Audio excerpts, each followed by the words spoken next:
Chers spéculateurs, bonjour et bienvenue dans cette vidéo hebdo. On a du nouveau sur les indices boursiers américains. On a les pivots qui commencent à être clairement identifiés. Donc on va peut-être être, fixé sur l'issue du scénario estival, à savoir un puissant rebond de marché. Je pense qu'on sera fixé dès la semaine prochaine ou la semaine d'après. Je vais tout vous expliquer dans la deuxième partie de la vidéo.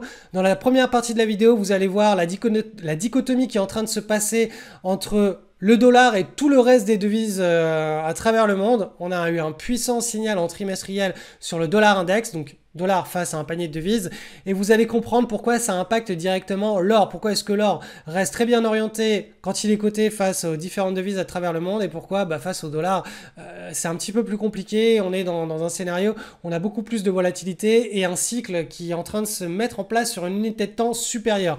Donc voilà, vidéo très intéressante puisqu'il se passe beaucoup de choses en ce moment. Je vais vous faire aussi un petit suivi des matières premières, parce qu'on est censé avoir tapé la zone basse sur les matières premières et dont on devrait commencer à consolider, à trouver un prix de consensus de marché dans les semaines qui viennent. Donc c'est parti pour cette vidéo hebdo. Donc analyse du Bitcoin avec une très belle semaine qui pourrait nous faire penser à la formation d'un pivot. Je vous invite à vous reporter à la vidéo de la semaine dernière sur les pivots pour timer les bas de cycle quand on a vraiment très fortement corrigé. L'idée c'est de trouver une unité de temps, l'unité de temps sur laquelle on peut identifier tous ces pivots et qui nous permettent ensuite d'identifier les bas de cycle. Donc là on aurait le premier creux qui serait en formation. Et il faudrait ensuite observer un deuxième creux, puis un breakout par le haut pour se dire « Ah, peut-être que ça y est, on a touché le fond ». Donc là, vous voyez, on a ce premier creux qui est en formation. On a le pivot n'est pas encore bien posé. Il faudrait qu'on retrace à nouveau pour qu'on identifie bien le pivot. Mais en tout cas, voilà, on a potentiellement un premier creux de double creux qui est identifié sur le Bitcoin, donc en espérant qu'on soit sur le bas de marché. Sinon, c'est tout simplement la zone des 15 000 $ qui reste pour le moment le scénario le scénario privilégié. C'est la zone des 15 000. Mais voilà, premier creux potentiel. Affaire à suivre, rendez-vous la semaine prochaine. Je fais une petite pause pour transmettre un message privé à tous les anciens élèves qui ont suivi mon école, donc via le FastRack ou via LSL. Cette semaine, je vais vous envoyer un email privé. Si vous ne le recevez pas, envoyez-moi un email, vous recevrez ça à partir de lundi matin. Donc ce ne sera pas dans les emails privés de la communauté, mais ce sera un email qui vous sera envoyé juste à vous. Je vais vous mettre à disposition les conférences qui ont été, vous aurez accès aux conférences qui ont été dispensées cette année dans le cursus LSL 6.0. Donc vous aurez l'accès à ces trades XXL qui ont fait leur fortune, créer un club d'investisseurs et trader en meute, épargne extrême, prédire le grand crack. Donc voilà, si vous ne recevez pas les emails cette semaine et que ça vous intéresse d'avoir accès à ces conférences qui sont confidentielles, qui sont exclusives à l'année LSL 6.0, vous aurez la possibilité de les récupérer. Donc n'hésitez pas à m'envoyer un email dès lundi midi si lundi matin vous n'avez pas reçu cette possibilité-là. Et dernière chose, pour tous les détenteurs de la formation rentier, portefeuille rentier, avec la team, on a fait une petite mise à jour. Donc il y a une vidéo qui a été postée, qui a été publiée dans votre espace de formation sur le mindset et la compréhension des cycles à adopter pour pouvoir bien performer avec ce portefeuille sur le long terme et pas se planter. Et voilà, si vous voulez visionner cette vidéo, elle est dans votre espace de formation. Allez, on a du nouveau sur l'indice des matières premières. Donc rappelez-vous, il y a 2-3 semaines, j'avais identifié tout simplement la fausse cassure d'une pattern de continuation de tendance, puisqu'on a vu une cassure par le haut ici, la semaine du 23 mai, et par le bas juste après le 20 juin. Donc quand je vous rappelle la structure, quand ce genre de figure topiche arrive suite à une accélération de la tendance, donc l'accélération du momentum de la vélocité, c'est la plupart du temps topiche. Ça veut dire qu'on est sur un haut de marché et qu'ensuite on va observer soit une grande consolidation, soit une correction qui sera beaucoup plus sévère. Donc là, tout ça s'est déroulé sur de l'hebdomadaire. Donc là, cette semaine, fait très intéressant, vous voyez qu'on a un doji. Donc un doji, c'est une figure tout simplement de creux. Si on descend sur l'unité de temps inférieure, on va voir tout simplement la formation d'un potentiel creux. Voilà, dont le pivot serait en formation et on assistera à quelque chose, voilà, comme ceci. Et si ça casse par le haut, on aura ici tout simplement le point bas potentiel et une séquence en rebond de marché. Donc là, encore une fois, ce qu'il est très intéressant d'observer, c'est la position de cette potentielle structure de retournement. Elle a lieu ici, on a été chercher le bas de la bande de Bollinger en hebdomadaire, donc statistiquement, hein, tout est respecté. Et comme je vous l'expliquais pendant la cassure du wedge là, de la figure topiche, le scénario le plus probable sur l'unité de temps hebdomadaire, c'est tout simplement que les bandes de Bollinger commencent à se tasser comme ça et que la volatilité, donc les cours évoluent en ping-pong hein, entre la bande supérieure et inférieure et ensuite on pourra accéder au nouveau scénario. Donc le nouveau scénario sera soit une nouvelle vague d'amplitude, une nouvelle vague de hausse à moyen long terme, soit une correction beaucoup plus sévère, donc on casse par le bas la bande de Bollinger. On consolide, on casse par le bas et là on ira chercher en dessous. Et pour chercher en dessous, bah, il faut monter en unité de temps. Il faut qu'on aille chercher sur du mensuel. Et sur du mensuel, eh bien tout simplement, ce sera la moyenne mobile à 20 mois. Donc là, pour le moment, on ne sait pas encore lequel des deux scénarios va se mettre en place. Tout ce qu'on a, les seules cartes que l'on a à notre disposition, c'est on est sur la zone basse. On a potentiellement une structure de retournement ici, hein, si on passe sur des unités de temps inférieures en journalier. Donc le scénario le plus probable, c'est que les prix des matières premières consolident sur les niveaux actuels dans une partie de ping-pong. Donc si vous voyez cet indice des matières premières rebondir très fortement ou certaines matières premières rebondir très fortement, blé, maïs, etc., ça, c'est parce qu'on est dans une séquence où la volatilité est forte et elle devrait se tasser avec un consensus de marché au niveau du prix, avant ensuite de reprendre une nouvelle direction. Donc ça va dépendre un petit peu de ce qui va se passer dans la macroéconomie. Mais voilà, le potentiel baissier à court terme est censé être épuisé sur les matières premières et on va établir un prix consensus, un prix au milieu de tout ça. Analyse de l'or coté en euros, donc en hebdomadaire on est toujours dans cette structure de consolidation au sein d'un nouveau cycle hein, qui a débuté ici hein, pendant le mois de novembre 2021. Donc vous voyez les bandes de Bollinger supérieures inférieures là sont en train de se contracter, ça veut dire que potentiellement on risque d'avoir un mouvement d'impulsion qui va être significatif au cours des prochaines semaines, des prochains mois.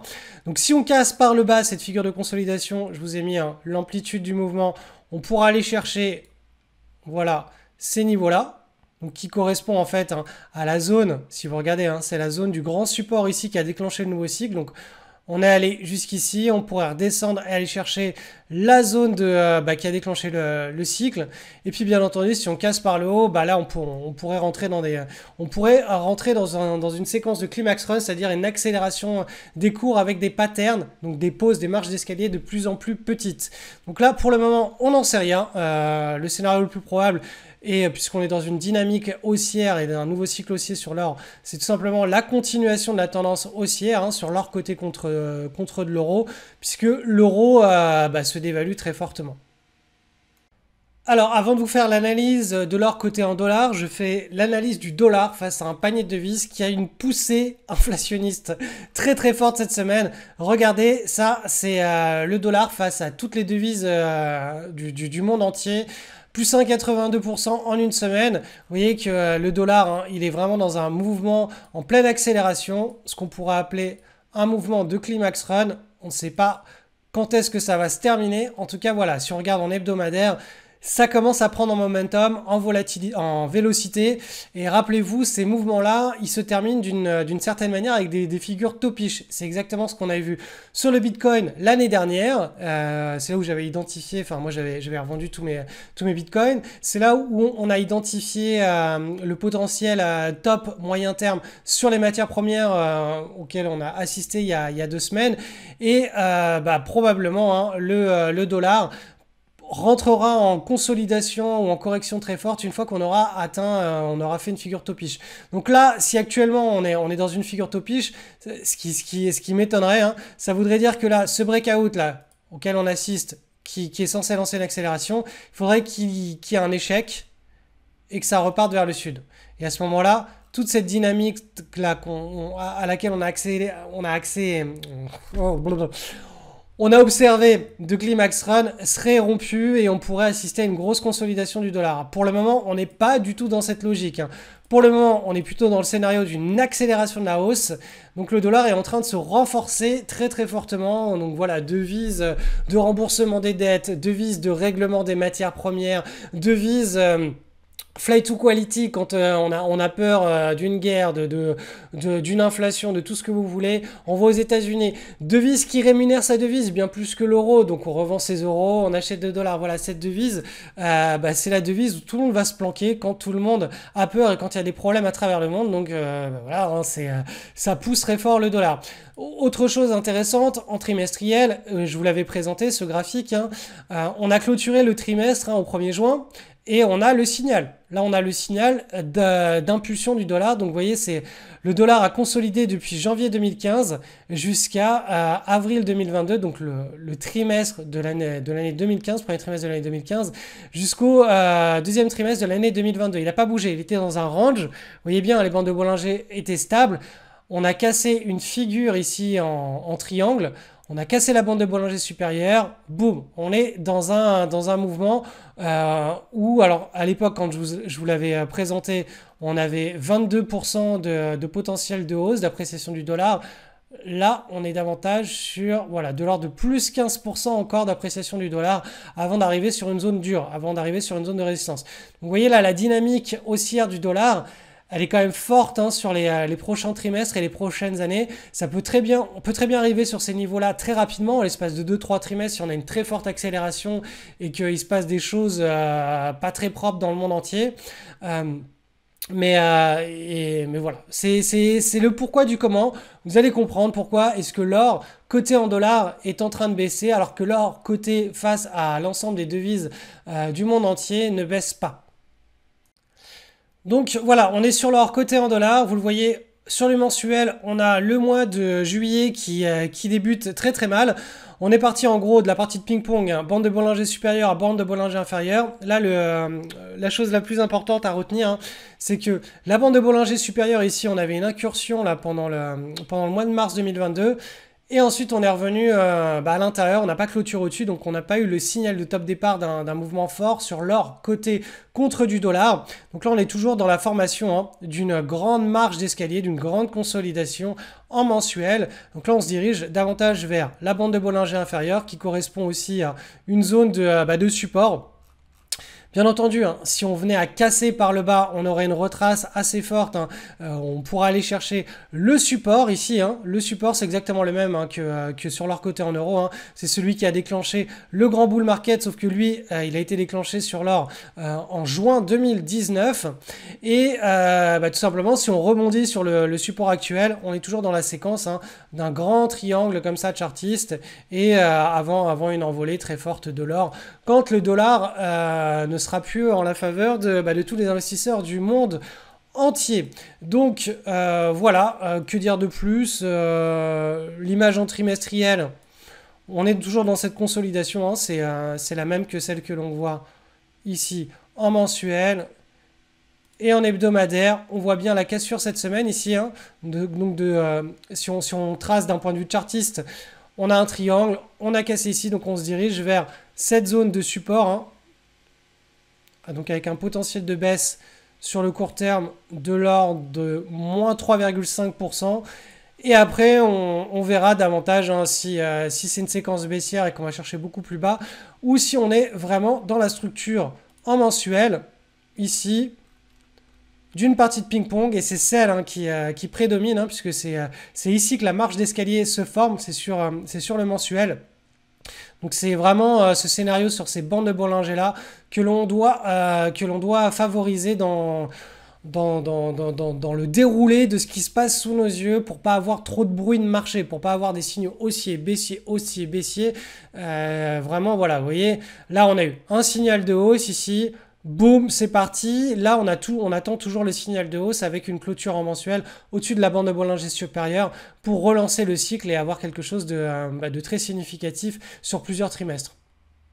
Analyse du SP500, je vous remontre cette petite image en mensuel. On est dans ce scénario de consolidation sur les bandes de Bollinger. On est censé être sur le bas, on est censé rebondir et compresser la volatilité. C'est le scénario privilégié, bien entendu. Si on commence à casser la bande de Bollinger inférieure, il faudra se reporter sur l'unité de temps supérieure en trimestriel pour trouver un objectif qui est, voilà, qui est cette zone ici, zone de support qui correspond aussi à la moyenne mobile à 20 trimestres, qui correspond pour les chartistes à tout simplement une trendline oblique. Et donc si on allait, même si on allait chercher ces niveaux là ici, on ne remettrait pas en cause cet énorme bull market qui était débuté depuis la crise des subprimes en 2008-2009. Donc on va maintenant aller voir en hebdomadaire sur la séance de cette semaine, la barre de cette semaine. Vous voyez que on a une belle séance de hausse, donc on a enfin un pivot identifié. Alors, pivot identifié ne veut pas dire pivot validé, puisque rappelez-vous, quand on était ici, voilà, on avait un pivot identifié, on avait un premier creux, un deuxième creux, mais après on n'a pas cassé par le haut, on n'a pas eu la cassure qui nous aurait permis de repasser optimiste sur le SP500. Au contraire, c'est parti vers le sud. Donc là, à nouveau, on a un pivot qui est identifié. On a un premier creux et un deuxième creux qui a été formé du coup cette semaine. Donc là, affaire à suivre, il va falloir surveiller ça en hebdomadaire. Si on a la cassure ici, on pourra se dire « Ah, ok, on peut repasser optimiste sur les indices au moins sur plusieurs semaines pour soit ce sera un rebond dans un bear market qui vient de débuter, soit ce sera tout simplement la fin de la correction dans le scénario en mensuel. » C'est celui que je privilégie du point de l'analyse juste technique, du point de l'analyse de la psychologie des foules. C'est le scénario normé en fait. C'est le scénario le plus probable. Après, bien entendu, quand on analyse les fondamentaux de l'économie et tous les événements macroéconomiques qui sont en train de se dérouler devant nous, on a du mal à croire en ce scénario. Mais bon, à chaque fois, il y avait une histoire. À chaque fois, il y a une narrative. Rappelez-vous ici, la crise du Covid, on allait tous... Là, les bourses allaient fermer pendant 5 ans et allaient réouvrir à 10% de leur valeur. Ici, c'était pareil. À chaque fois, il y a une crise. À chaque fois, il se passe quelque chose. Et pourtant, les marchés financiers s'en sortent la plupart du temps très très bien. Donc, c'est pour ça que de mon point de vue, il faut quand même avoir une carte de route, et cette carte de route, elle est parfaite en mensuel. Ça nous permet de bien détecter les zones probables qui sont basses. Ça ne veut pas dire qu'elles vont être respectées dans 100% des cas, mais la plupart du temps, ça respecte quand même une certaine dynamique. Donc, le fait intéressant, alors je repasse en hebdomadaire, c'est que ce pivot, il a été identifié sur le SP500, mais il est aussi mis en place sur le Nasdaq. Donc Nasdaq 100, vous le voyez ici, on a un premier creux et un deuxième creux en formation. Et aussi sur le Dow Jones, donc on a un premier creux, un deuxième creux. Donc là, si on casse par le haut et qu'on clôture en hebdomadaire, on aura un puissant signal de potentiel rebond de marché et on pourra éventuellement tabler là sur le DG et sur le Dow Jones Industrial Average et sur le Nasdaq sur une grande consolidation en mensuel. Donc ça, gardez bien, c'était le plus important, c'est de garder les scénarios en mensuel quand on fait l'analyse des marchés financiers, qui se passe beaucoup de choses. Ça nous permet de ne pas être la tête dans le guidon sur les petites baisses, petites hausses ou grosses baisses et grosses hausses que l'on pourrait voir en intraday qui sont liées à la volatilité. Ça nous permet de nous échapper un petit peu du brouhaha, de ce qui se passe dans les médias financiers, puisque maintenant, forcément, quand on est en correction, tout le monde est négatif. Sur tous les plateaux des médias américains, ils invitent que les catastrophistes. C'est ce qui fait cliquer, c'est ce qui fait de l'audimat. Donc voilà, c'est le jeu, ça a toujours été le jeu a toujours été comme ça, donc ne cédez pas aux sirènes de cette logique-là et restez droit dans vos bottes.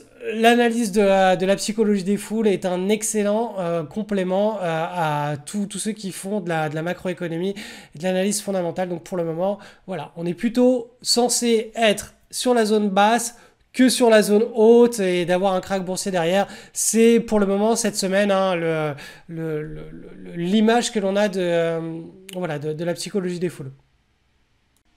Donc avant de nous quitter, je rappelle à tous les anciens élèves de mon école de bourse LSL ou du Fast Track que cette semaine, je mets à disposition l'accès au pack de 5 conférences à thème, donc conférences exclusives à l'année en cours, hein, à l'année LSL 6.0. Il y a plus de 6 heures de conférences, 5 heures de live, 255 pages de manuels de recherche. Vous aurez accès à tout ça. Si vous ne recevez pas l'email, confidentiel privé, gardez-le pour vous.